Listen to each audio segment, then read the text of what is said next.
Bienvenidos y bienvenidas, como siempre, a este programa Periodismo y Sociedad. Estaba en impulso. Cada día con ustedes en este conversatorio horizontal, agradeciéndole a Dios que nos permite estar, hablar, airear los temas de actualidad, esperando que estemos bien en este inicio de semana.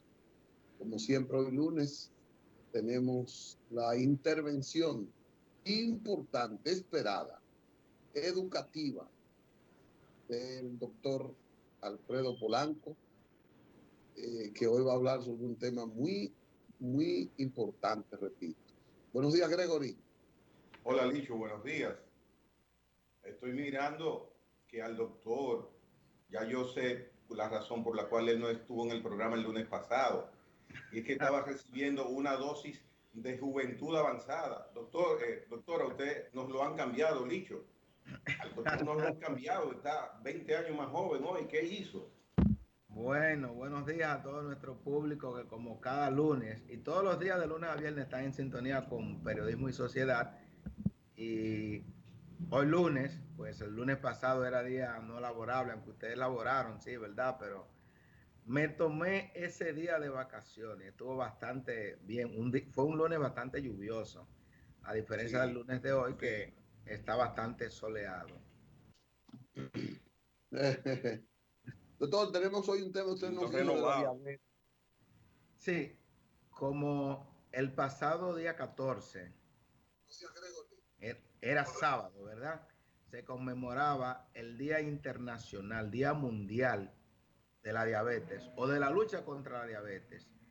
Es un tema que no debemos pasar por alto. Es un tema bastante importante para toda nuestra población y yo estoy seguro que un gran segmento de nuestro público pues tiene la condición de diabetes o tiene algún familiar con esa condición o de la prediabetes, y por ende es bastante importante nosotros tocar este tema, básicamente hablar de las complicaciones de la diabetes, pero tenemos que hablar y definir en qué consiste la diabetes y qué es un paciente prediabético, para que así muchas personas que posiblemente tengan esta condición y no lo saben, pues acudan rápidamente a su médico de cabecera y que ese médico de cabecera los ponga al día, al tanto, para hacerle un diagnóstico temprano, a tiempo y certero sobre esta condición tan importante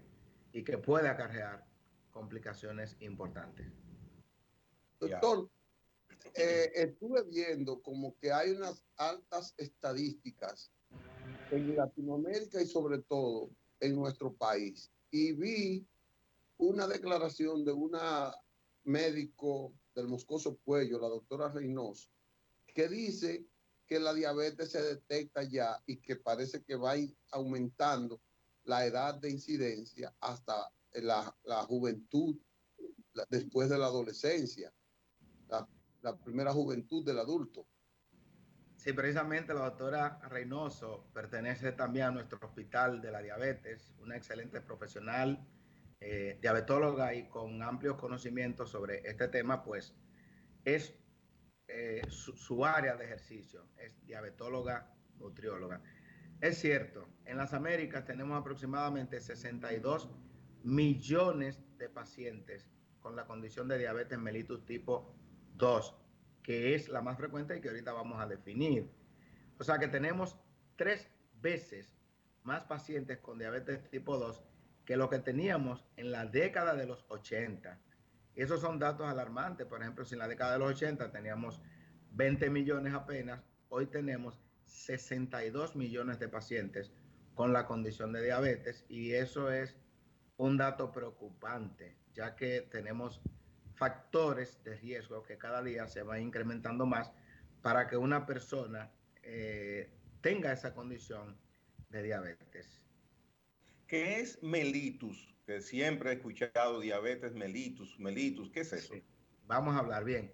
Normalmente una persona debe de tener una glicemia o azúcar en sangre entre 70 a 99 miligramos por decilitro. Eso es un paciente normal.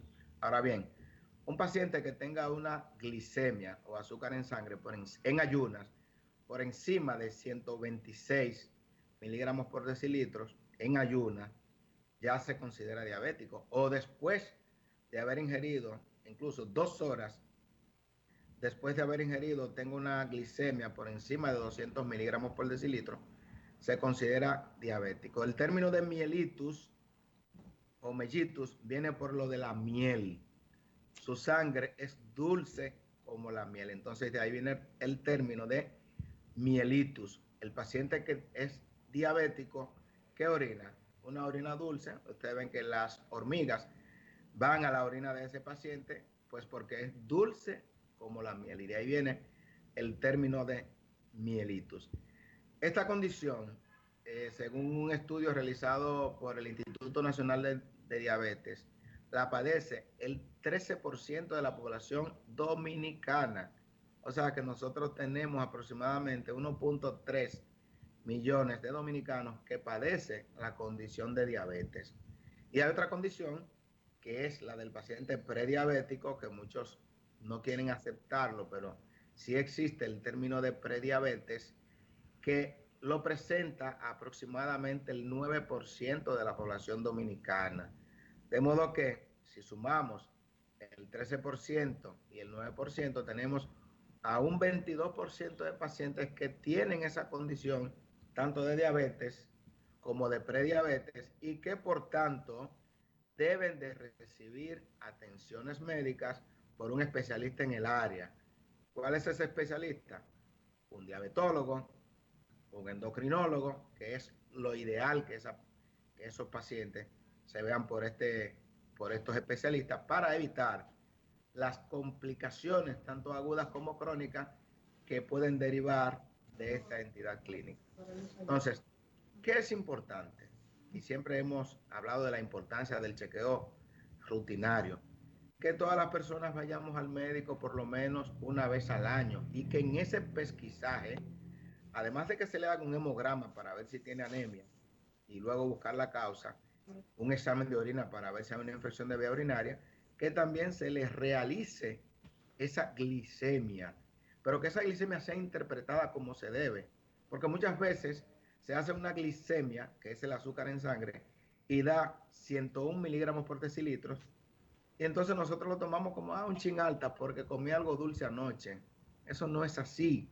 Usted comió algo anoche y déjeme decirle que una glicemia en ayuna, o sea, después que han pasado 8 horas de ayuno, esa glicemia, ese azúcar en sangre debe de dar por debajo de 100 miligramos por decilitro.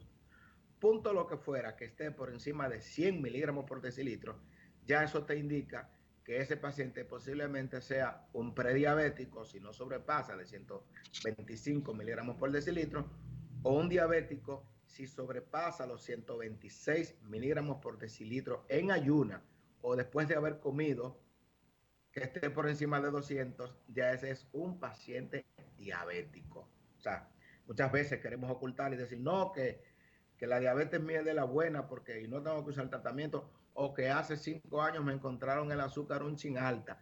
Eso no puede ser posible.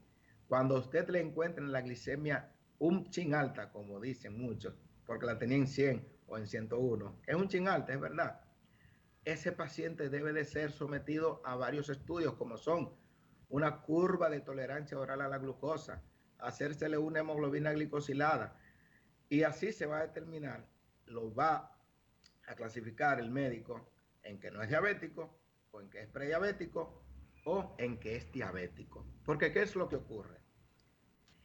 Que tenemos que la diabetes mellitus tipo 2, que hay 3 tipos de diabetes, pero la tipo 2 generalmente no da síntomas hasta que esté muy avanzada la enfermedad.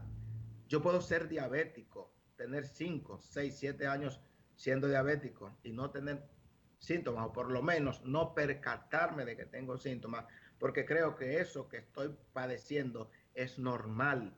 El orinar mucho, el beber mucha agua, el ir perdiendo peso a pesar de todo lo que estoy comiendo y comer mucho. Esos son signos y síntomas de diabetes. Pero muchas veces lo que decimos, fulano está muy comelón, tiene mucho apetito. No, No crean en eso. Y si esa persona va perdiendo mucho peso, una persona que era obesa o en sobrepeso, ya esos son signos importantes de que ese paciente posiblemente sea diabético o esté en la antesala de una diabetes.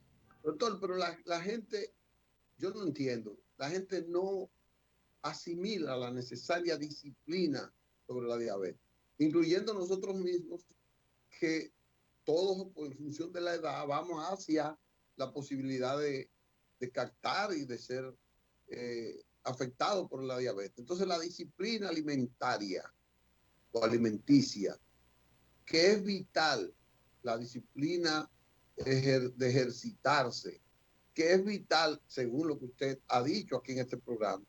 ¿Cómo la gente puede asimilar eso? ¿Cómo podemos convencer que la gente asuma eso?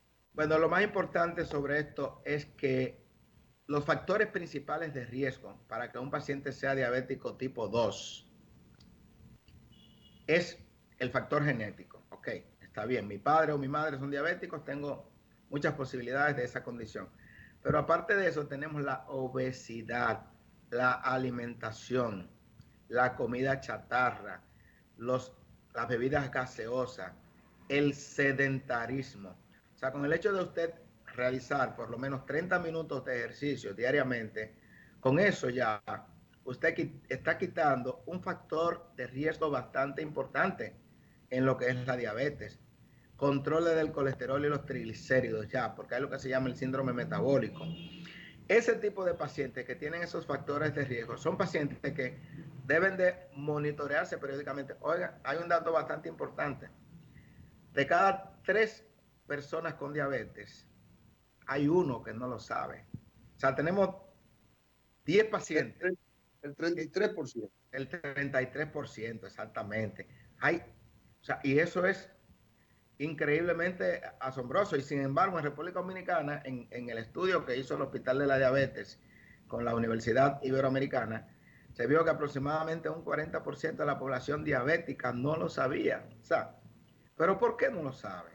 Precisamente porque muchas veces la ignorancia, porque el médico muchas veces le dice, mire, usted tiene la glicemia en 105, vaya al hospital de la diabetes o vaya donde un endocrinólogo, un diabetólogo, para que le indique las pruebas que le vayan a diagnosticar la diabetes, pero las personas salen huyendo. ¿Y qué ocurre? 5 años después, ese paciente tuvo una infección urinaria, una neumonía, una crisis hipertensiva, y eso hizo que ese paciente ahí presentara lo que se llama lo que le llamaban antes el coma diabético, que es el estado hiperosmolar hiperglicémico no cetóxico. Es muy amplio eso. O una cetoacidosis diabética, que es una complicación aguda de la diabetes. Y al paciente hay que llevarlo a intensivo. Ustedes escuchan siempre que a fulano lo internaron porque tiene la diabetes descompensada. Él no sabía que era diabético, pero tenía años con esa condición de diabetes.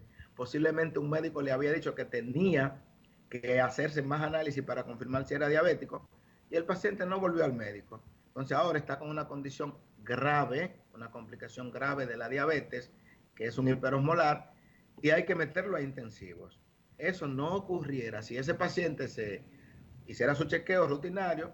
Mire, es diabético. Y como es diabético, tiene la condición de diabetes, usar su tratamiento para la diabetes. Y así, ese paciente va a evitar las complicaciones cardíacas, porque hay que tomar en cuenta que un paciente con la condición de diabetes triplica la mortalidad por causa cardiovascular.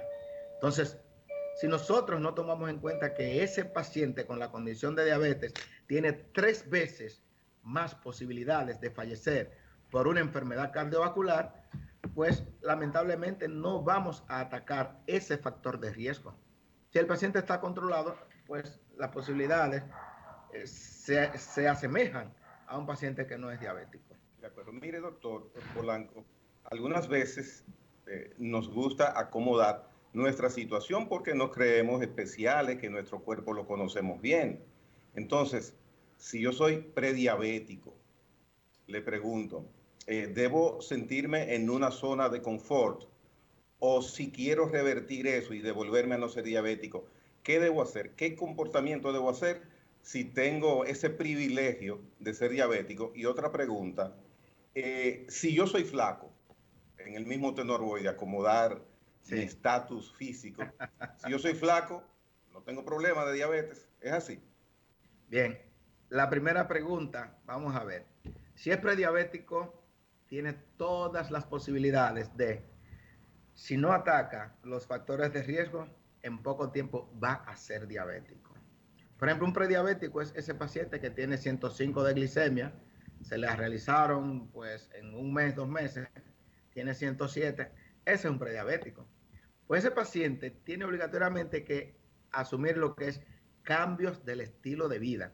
Si ese paciente sigue con el estilo de vida en que lleva, el sedentarismo, la ingesta de comida chatarra, aumenta un par de libras, pues ese paciente posiblemente en menos de un año va a ser diabético. Por eso es que se le recomienda ser prediabético. Usted tiene que bajar por lo menos un 10% de su peso. Si usted tiene 200 libras, por ejemplo, llévela a 180 y ya posiblemente con eso está retrasando la llegada a la diabetes. Pero más de ahí, hay medicamentos que pueden utilizar los pacientes prediabéticos. Yo voy a confesarle algo. Hace aproximadamente 10 años, a mí me hicieron una glicemia y casi el médico nunca quiere hablar de lo que tiene, pero bueno. Yo tenía simplemente 103 miligramos por decilitro. 103 tenía hace 10 años. Yo no soy diabético. Pero inmediatamente mi peso era 175 libras. Entonces, ¿qué yo hice? Cambio el estilo de vida, bajé 155 libras.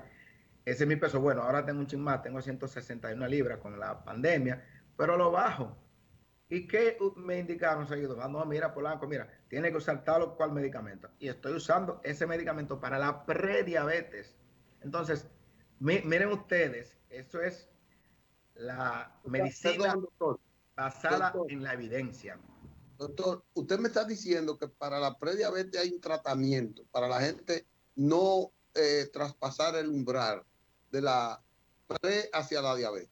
Correctamente, correctamente. Pero si usted no sabe qué es prediabético, ¿cómo usted va a utilizar o va a hacer el cambio del estilo de vida si usted no lo sabe? Entonces, por eso es importante. Entonces, ¿cuánto yo he ganado? Yo he ganado ya 10 años. Le pregunté si se puede revertir esa condición. Sí, claro que sí. Por ejemplo, un prediabético y que cambie el estilo de vida, luego se hace sus análisis y usted va a ver que el paciente va a tener 88, 89, hemoglobina glicosilada completamente normal, pero con ese cambio del estilo de vida, no comida chatarra, ejercicio, 30 minutos de ejercicio. Por ejemplo, ahora está lloviendo, yo estoy incómodo porque casi no puedo, pero trato de hacer los ejercicios a pesar de esa vida complicada que tiene el médico, pues yo camino 30 minutos o más. O sea que... La otra pregunta, doctor. Sí. ¿Cuál fue la otra pregunta? Es que si porque soy delgado no voy a hacer... Ay, no es así. Por ejemplo, tenemos pacientes bastante delgados que son diabéticos, pero tienen menos posibilidades, porque la diabetes tipo 2 básicamente, generalmente el paciente obeso, pero sí, claro que tenemos pacientes delgados, con un índice de masa corporal por debajo de 19, que también son diabéticos. O sea, esa condición de diabetes, hay un factor bastante importante que lamentablemente no podemos quitar, lo que es el factor genético, el factor hereditario. Y también el paciente diabético tipo 1 también es un paciente generalmente delgado. O sea que por el hecho de que sea o no delgado, eso no significa que no va a ser diabético. Claro está, cada día aumenta más la población de diabéticos tipo 2 y como decía Lito hace un momentito, en niños y adolescentes. Por ejemplo, difícilmente usted veía antes un paciente diabético, un niño tipo 2. Sin embargo, ahora con la comida chatarra, con el estilo de vida que ha cambiado bastante, usted va a ver un paciente diabético de 8 o 9 años, diabético tipo 2, que eso anteriormente era difícil usted encontrarlo. Ahora, por ejemplo, se ve muy gracioso cuando usted ve un niño obeso, se ríen mucho con ese niño obeso, pero no saben que están trayendo al mundo o están criando un enfermo. Entonces no se le puede dar todos los antojos a los niños, porque vamos a tener entonces niños diabéticos que van a ser adultos con complicaciones crónicas de la diabetes, que es de lo más importante nosotros tomar en cuenta, ese niño que tiene años, 10 años, y que hoy es diabético, si ese niño no se controla, por ejemplo, cuando tenga ya 20 años, ¿qué va a tener? Posiblemente una insuficiencia renal crónica, va a tener retinopatía diabética. Ustedes deben de saber que la mayoría de los pacientes que tienen pues ceguera, pues ustedes no van a ver, no es por glaucoma, es por problema de la diabetes, por la retinopatía diabética, amputaciones, por el denominado pie diabético. Por ejemplo, en República Dominicana, a pesar de que hay tantos accidentes de tránsito, posiblemente la mayoría de los amputados que ustedes vean que estén por ahí caminando con sus muletas, es por la diabetes, señores, que le ha provocado tantas lesiones a nivel neurológicas y vasculares que ese paciente ha quedado con esa lesión denominada pie diabético, y a muchos de esos pacientes hay que amputarlo. La mayoría de los pacientes que ustedes ven en diálisis, en cualquier unidad de diálisis, es secundario a la diabetes. O sea que cada día se incrementa más esta condición, por no llamarle enfermedad, y vamos a tener más complicaciones crónicas de esta condición, que es la diabetes. Doctor Polanco, la debilidad sexual en hombres se relaciona en algún momento con la diabetes. Claro que sí, pero mire, si nosotros tenemos en los centros por ejemplo, en el hospital de la diabetes, muchos hombres que van buscando ayuda, es básicamente porque ellos dicen que pues no funcionan bien la naturaleza. Porque, óiganme, es que si nosotros tenemos constantemente una azúcar alta, uno de los órganos que va a tener repercusiones importantes es nuestro órgano masculino, pero también las mujeres van a tener disminución del deseo sexual. O sea que es bastante importante por eso que ese hombre que tenga esa glicemia, que se la encontraron en 115, que vaya al diabetólogo, porque posiblemente sea diabético, y entonces el hombre dice, pero mira, no funciona, que mi naturaleza está mala, pero posiblemente sea porque es diabético. Entonces muchos pacientes no toman en cuenta que una glicemia en 115 en ayuna, después que ese paciente ingirió grandes cantidades de alimentos, esa glicemia puede llegar hasta 300 y a 400 o más. Por eso que es importante que ese paciente se haga un pesquisaje de esa glicemia en ayuna y la curva de tolerancia oral a la glucosa, o la glicemia en ayuna y postprandial después de haber comido, para ver cuántos niveles de glicemia mantiene después de haber comido, y eso le hace el diagnóstico de diabetes. Don Licho. Mire, doctor, finalmente, 5 cosas. La mayoría del pueblo, de la gente, no tiene esa rutina. Cree que ir a hacer ejercicio es un programa, que eso es para una élite. Cree que caminar no es necesario. Cree que no comerse todos los días 3 y 4 panes, 2 libras de espagueti, media libra de arroz, todo eso. Es una norma. 5 cosas que usted le recomiende ahora a la gente que puede hacer para cambiando su rutina, para que eso pueda como no incidir en el aumento de la diabetes. Bien, lo más importante es, y siempre lo voy a decir, es el chequeo, su chequeo rutinario. Olvídese de que yo no tengo nada y no voy a ir al médico. Olvídese de que al que va al médico es que le encuentran. Lógicamente, hay pacientes que ¿Qué quiere decir? Rutinario, ¿cuál es la frecuencia? Por lo menos una vez al año. Mire, brevemente, yo tuve un amigo que hace 2 meses fue a mi consulta y tenía la glicemia en 344. Bueno, yo le llevo 3 años. Adivine, hoy ese querido amigo, hace 2 semanas que falleció, tenía un cáncer de páncreas. Cáncer de páncreas. Pero ¿por qué no se le detectó a tiempo? Posiblemente, digo yo, porque no tenemos la cultura de un chequeo rutinario. Entonces, eso es lo número 1, chequeo rutinario. Segundo, ejercicio, señores. Vamos a caminar por lo menos 30 minutos, 150 minutos a la semana, por lo menos como mínimo que recomienda la Organización Mundial de la Salud. Señores, eso no es mucho. Yo le doy la vuelta al botánico, y eso para mí, eso no es nada. Sin embargo, otros que van caminando conmigo se cansan rápidamente. ¿Por qué? Porque no están acostumbrados a hacerlo.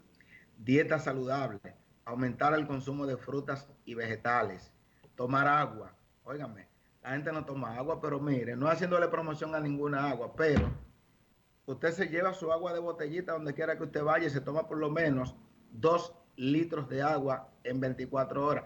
Nuestro cuerpo, el 60% del cuerpo de un hombre es agua. Entonces nosotros necesitamos una mayor cantidad de agua que de alimentos sólidos, porque solamente el 40% de nuestro cuerpo es sólido. Entonces necesitamos ingerir grandes cantidades de agua.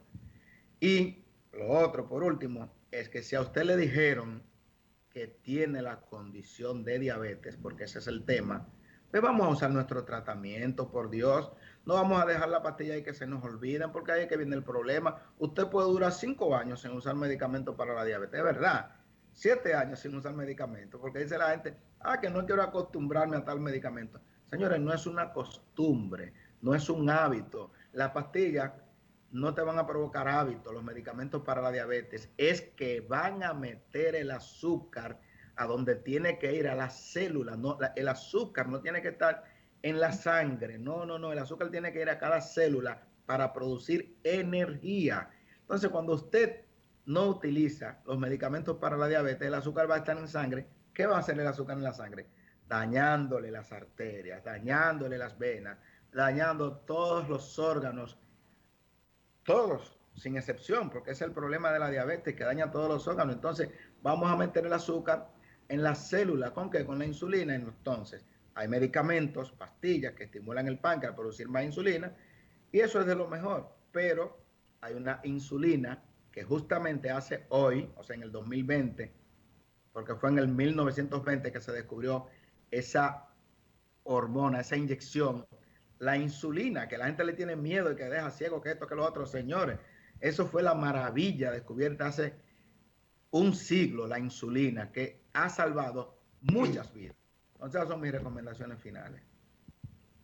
Bueno, pues tremenda orientación, doctor, como siempre, que usted le ha dado a los televidentes de Periodismo y Sociedad. Y ojalá podamos llevarnos de sus recomendaciones, porque qué cómodo es no escuchar y no seguir las directrices que nos trazan los médicos. Es muy cómodo, pero eso pasa factura después.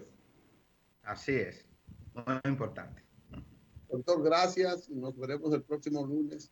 Si Usted Dios siempre va a ser esperado por la teleaudiencia, la ciberaudiencia de nosotros. Hasta luego. Bye. Muchas gracias, doctor Alfredo Polanco, nefrólogo, está en diabetólogo, está en todo lo que se llama la prevención a la salud de la gente. Gracias siempre por estar con nosotros.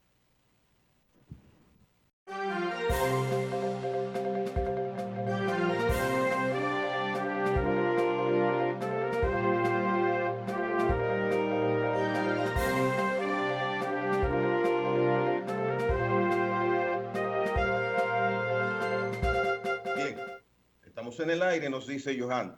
Dicho, ¿por cuál información empezamos? El presidente va a hablar, el PLD perdió otro senador, el PLD dice que es buchipluma nomás en la gestión de Abinader, tenemos en Estados Unidos, me asombré ayer, el fin de semana, cuando supe de que hay nuevos récords de contagios en el COVID-19.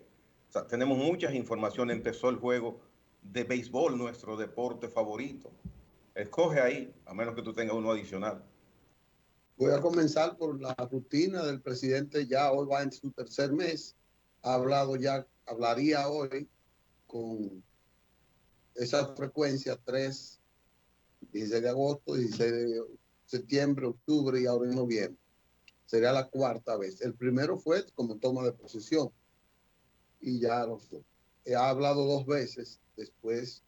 O sea, ha tenido 2 alocuciones breves después de esas 4, porque él habla todos los días. Él va a un lugar todos los días, a veces 2, 3. Y eso es un trabajo arduo que tiene la dirección de prensa del Palacio Nacional, de la presidencia. Es una cosa demasiado, con mucho ajetreo. Yo pienso que no tiene mayores repercusiones a rendir un informe de sus ejecutorias de este mes, porque el 24, yo pienso que al cumplirse los 100 días, hablará de las ejecutorias más relevantes de los primeros 100 días, que no necesariamente tiene que ser todo lo de las grandes obras, los grandes proyectos, sino yo pienso que lo más importante o una de las cosas más importantes tiene que ser la cercanía que él le ha impreso a su mandato con la gente en función no montada, sino llevándole realmente esos intercambios que la gente ha podido percibir en esa parte. En cuanto a lo del PLD, el PLD tiene un dilema. Se destruye vertiginosamente porque el PLD no se preparó para perder las elecciones y por tanto, como no se preparó para perder, hoy no sabe cómo contener la hemorragia que sangra su torrente permanente interno. Y hay un doble dolor ahí, la hemorragia de el desbande, la égida que se está produciendo, ese es el primer dolor por sí, y hacia dónde van esas personas que salen del PLD, que van hacia la Fuerza del Pueblo, el partido que creó Leonel Fernández, un doble dolor. Es natural que se vayan hacia donde Leonel Fernández. Eso se decía en la campaña. Se le decía un nombre, pero no sé si era Aguacate. Aguacate, sí, los aguacates. Al síndico de Santo Domingo Norte. Ese se fue ya, ¿no, verdad? Sí, hizo una actividad grandísima hace 3 domingos. Hay algunos 2 senadores que salieron en la boleta que van a irse al PLD. Quizás se va a quedar con un senador, que es el de Elías Piña, que ese es un PLDista que nunca ha tenido simpatías con Leonel Fernández, y yo mucho menos creo que ahora vaya donde Leonel Fernández, porque él es un seguidor de Francisco Domínguez Brito, y mientras Francisco Domínguez Brito esté en el PLD, él va a seguir al PLD. Me parece que es el único senador con el que va a quedarse el PLD, y se va a quedar con unos cuantos diputados porque hay otros que se van a ir. Yo tengo información de que unos 12 diputados van a emigrar hacia la Fuerza del Pueblo. Se acaban de ir 3 más. Se acaban de ir 3 más y regidores. Y mira, esto fuera de la situación de los miembros del PLD que están saliendo de esa organización política, el PLD también tiene una debilidad que es producida en el cambio de gestión. Por ejemplo, había 28 senadores en la nómina del Partido de la Liberación Dominicana hasta el 16 de agosto. Eso bajó a 6 después del día 16, pero ahora está en 3 senadores. O sea, un cambio del cielo a la tierra. 128 diputados hasta el 16 de agosto. 72 a partir del 16 de agosto, pero hay otros que ya se han ido, o sea, que tiene menos de 70 regidores. Estamos hablando, diputados. Estamos hablando de un 40% menos de la nómina de legisladores de la Cámara Baja. A ti no te gusta que le digan Cámara Baja, pero bueno, de los diputados. No es que no me gusta, es que lo correcto no es Cámara Baja. Este es un Congreso bicameral donde las 2 cámaras tienen roles diferentes, pero complementarias. Una no es superior a la otra. Entonces, no está una debajo de la otra, porque no es un problema donde esté ubicado, sino es el rol institucional que juegan. Y ninguna es alta. Son cámaras de un Congreso bicameral en esa parte. No es que me guste o no me guste, sino que lo correcto es eso. Mira, yo asumo que al PLD en este periodo, si no se recompone, si no entiende cuál es su rol, porque el problema es que no ha entendido cuál es su rol, se va a quedar con 20 o 25 diputados. No es temerario que yo te diga eso. Se va a quedar con 15 o 20, 25, 30 diputados. ¿Tú sabes por qué? Que el PLD inició, cuando se fue Leonel, un proceso de asimilación, de renovación para la campaña de una gran cantidad de jóvenes. Tú recuerdas que lo destacábamos en este programa, que había muchos jóvenes que venían a nuestro programa y uno se sorprendía con tantos jóvenes, con talento, pero que estaban en el anonimato. Y muchos jóvenes que no son hijos de los funcionarios del comité político. Es decir, solamente tenían vigencia los que eran hijos o descendientes directos de los miembros de la comisión política. Si el PLD a esos jóvenes los sigue embobando, diciéndole ustedes son miembros, y no les da poder, no los enrola en sus organismos de dirección máxima, esa juventud no va a renovar al partido, que es lo necesario. Ese partido no puede seguir con esa dirección gerontocrática que tiene, con esa dirección. Oye, los directivos del comité político del PLD son los mismos que vos dejó en el 94, salvo raras excepciones. Entonces tú no puedes hacer 30 años con eso. El PRM no ganó hasta que no se movilizó, no se modernizó, no le dio ingreso a la juventud.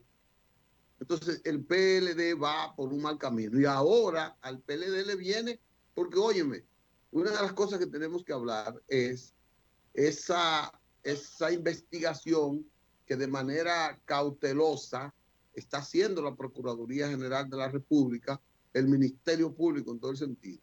Semanal están siendo investigados 10 y 12 exfuncionarios de manera discreta, porque no son políticas esas investigaciones, no son politiqueras. Por eso tú no te das cuenta que en una semana hay funcionarios que han tenido que ir 3 veces a la Procuraduría. Yo me enteré de uno que lo llevaron a las 11 de la noche a dar unas declaraciones, a investigarlo. Entonces, para que tú sepas que al PLD lo que le viene no es fácil y ellos no se están preparando para eso, porque ellos están buscándole el color político. Eso de que buchipluma nomás, que el gobierno de Luis Abinader, que encontró un caos en el aspecto del COVID, con el sistema de salud colapsado, con alrededor del 100% de las UCI llenas, y con un promedio de 100, 125, 70 muertos cada día. A hoy que te están apareciendo 1 y 2 por día. O sea, es ese el gobierno que ellos dicen que es una buchipluma nada más. Por eso es que ellos van a tener problemas, porque no se están preparando. Sí, y el efecto que causa el dejar la organización por parte de algunos dirigentes políticos quizás sea menos lesivo al PLD que la impresión que está dejando en la población, en la opinión pública. La percepción es más fuerte quizás que la misma cantidad de personas que están saliendo de la organización política. Y eso, en este momento, donde no se han iniciado, como tú lo estás mencionando, los procesos judiciales que se van a iniciar, porque podemos estar seguros que no va a ser pan y circo lo que vamos a tener con esos procesos ya iniciados, precisamente por la experticia profesional y jurídica que se está haciendo para armar expedientes que puedan ser presentados por el Ministerio Público ante la justicia dominicana. Yo recuerdo a Miriam Germán en el proceso de Odebrecht. Ella decía que el Ministerio Público había preparado unos expedientes débiles, que jurídicamente para representar una parte, en este caso Ministerio Público, no es así como se presentan con esas debilidades los expedientes, que un expediente judicial es otra cosa. Y ella está al frente del Ministerio Público. Y no ha habido el primer encausado en 100 días por parte del nuevo gobierno con referencia a inacciones que se pudiesen haber producido en el gobierno anterior. Y sabemos que las hay porque las hay. la justicia sabrá y determinará quién podría ser culpable o no. Entonces, ese silencio, y te cito de nuevo, que se está produciendo en torno a armar expedientes jurídicos es fatal, fatal para el Partido de la Liberación Dominicana. Porque una vez presentado ante la justicia un caso bien armado, van a tener que hilar muy fino los encausados que reciban este tipo de acusación. Entonces, la población, las redes sociales, la opinión pública,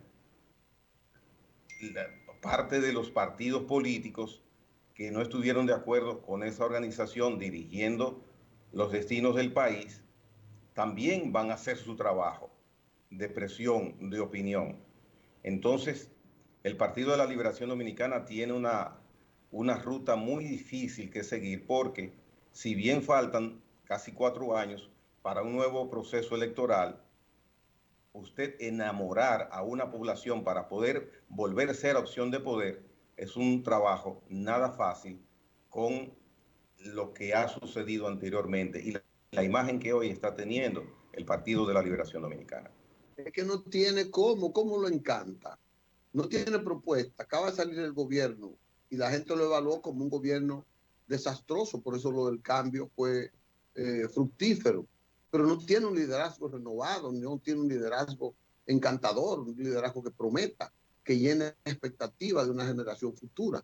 No lo tiene. Entonces, ese es un partido que necesita entrar en una profilaxis. Necesita entrar.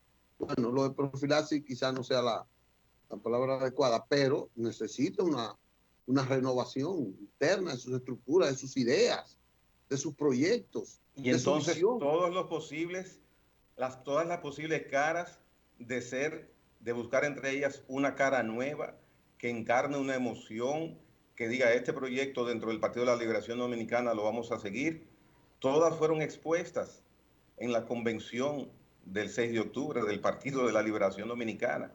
Bueno, ahí faltó la vicepresidenta Margarita Cedeño, que de por sí ya tiene bajo sus hombros la imagen ganada de que ella fue parte de todo lo que significa el PLD para alguna parte de la población.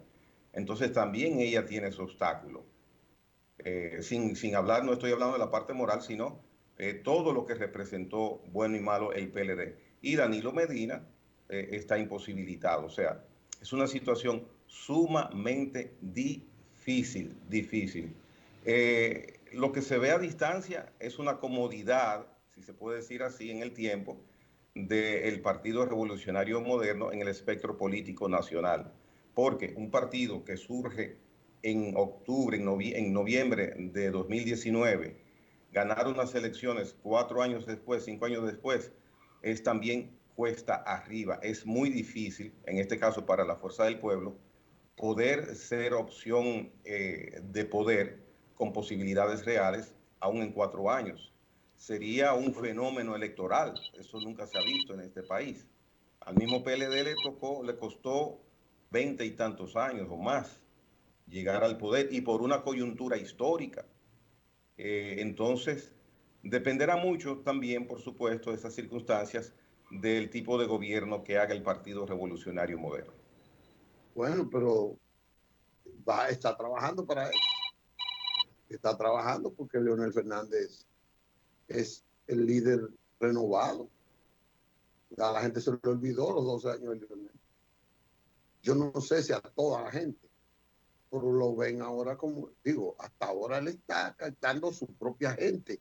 O sea, no es que él está creciendo de una manera, él está trayendo la gente que él logró acomodar en el PLD. A la gente que él le dio cariño en el PLD. Y eso debilita el PLD, pero tampoco engrandece, lo que hace que divide esa oposición.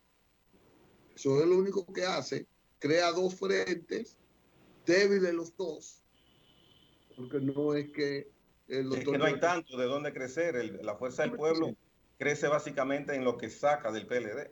Porque todo lo malo que tiene el PLD, la gente no desvincula a Leonel Fernández de esa parte. tan rápido. Él tiene que hacer un proceso, desarrollar un proceso para que la gente vea que él es diferente. Y él no ha dicho nada, que no ha hecho nada para ser diferente. En eso él se fue porque se le robaron las elecciones. Si él no le roban esas elecciones, él fuera el candidato del PLD y todos fueran buenos. Todos esos dinosaurios, todo ese gobierno de Danilo fuera bueno para él si no le hubieran hecho lo que le hicieron. Entonces, él no está desdiciendo nada del PLD que él formó, de la estructura, yo digo, mafiosa que él formó. Él no está haciendo nada de eso. ¿Tú me entiendes? La fuerza del pueblo tiene que, para convertirse en opción de poder, tiene que buscar una fuente de crecimiento fuera de correligionarios del partido y allegados del Partido de la Liberación Dominicana, sectores que no han estado ligados a esa organización política. Y tiene que hacerlo, porque sería la única manera de verdaderamente crecer. Ahora al inicio es fácil crecer porque se empezó desde cero.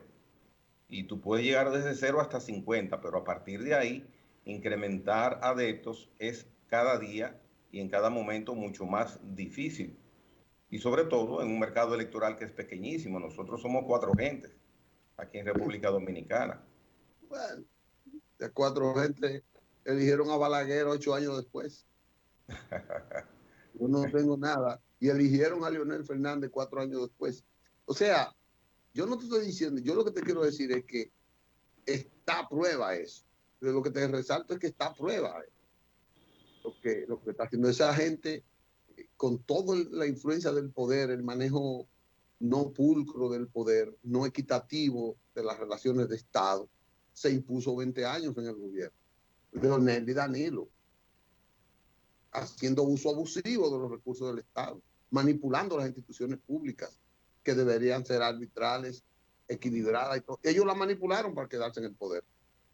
Es decir, ellos tienen que hacerse también un mea culpa para todo eso. Eso es lo que yo veo ahora, pero esperemos el tiempo. El tiempo sí, es... pero recuerda algo, ahora hay una oposición dividida, pero recuerda algo, si el PLD no se divide, muy difícil o más difícil hubiera sido el PRM poder acceder al triunfo el 16 de agosto. Ocurre en parte por la división del PLD. Es lo que te digo. El odio de Leonel Fernández hizo que el PLD perdiera en gran parte. El PRM había trabajado, pero el odio de Leonel primó también. Yo no descarto 2 derrotas. La derrota del PRD en el 12 se debió al odio de Miguel Vargas, a ese odio visceral y esa traición. Y ahora Leonel Fernández influyó para que ganara, para que el PLD perdiera, lo logró, su victoria fue que Danilo perdiera. Pero él no presentó nada diferente a lo que era. O sea, y fue porque él no fue el candidato. Una similitud entre la situación de Miguel Vargas en 2012, impidiendo con su actitud que el PRD no asumiera el poder, pero en el 2012 Miguel Vargas no competía. Pero fue clave, porque él no fue el candidato, negoció con Leonel Fernández y influyó en por lo menos 5 puntos para que su partido no ganara. Y su partido sacó 48%. Y si tú le sumas los 5 que él trasegó hacia el PLD, por aquellos acuerdos bancarios, por aquellas, por muchísimas cosas. O sea que cada uno dividió o debilitó su organización en su momento. Exactamente. Ya. Exactamente, eso es. Bueno, no que ya los dos habían perdido el futuro. O sea, Leonel parece que no tenía futuro en el PLD y Miguel Vargas tampoco en el PRD. Pero haber hecho su historia política en esas organizaciones no le daba derechos a ellos a traicionarlas. Y mucho menos, en el caso de Leonel, tú le llamas o no traición, pero los PLDistas dicen que sí. Se fue. Porque Miguel se quedó dentro, que es otra cosa. Miguel se quedó dentro y socavó la base del triunfo dentro del PRD. Leonel decidió irse, fue un acto de valentía, de habilidad política, de decisión política, muy importante. para él, porque trilló un nuevo camino. Y ahora está socavando la base del PLD para él crecer con su gente, con la gente que él lideró en el PLD. Eso es lo que él está haciendo. Yo no veo que hay nada, lo mismo que él llevó. Sí, sí, lo reitero, lo que dije hace unos momentos, el reto primordial del partido La Fuerza del Pueblo, de Leonel Fernández, es captar sectores que no han estado ligados al Partido de la Liberación Dominicana para que entonces sí pueda acercarse a opción de poder.